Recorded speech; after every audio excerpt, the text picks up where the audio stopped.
அமைப்பு ஆரம்பிக்கிறப்ப அம்பேத்கர் மன்றம்னு சொல்லி தான் ஆரம்பித்தாங்க.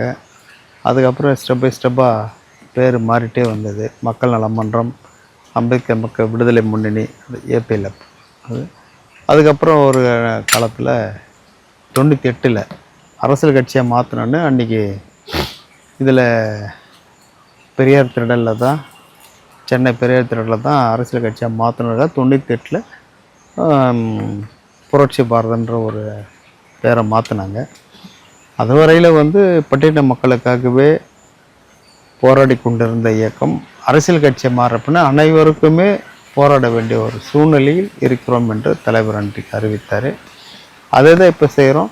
இருந்தாலும் பட்டியலின மக்கள் தான் அதிகமாக இந்த சமூகத்தில் பாதிக்கப்பட்டிருக்காங்க.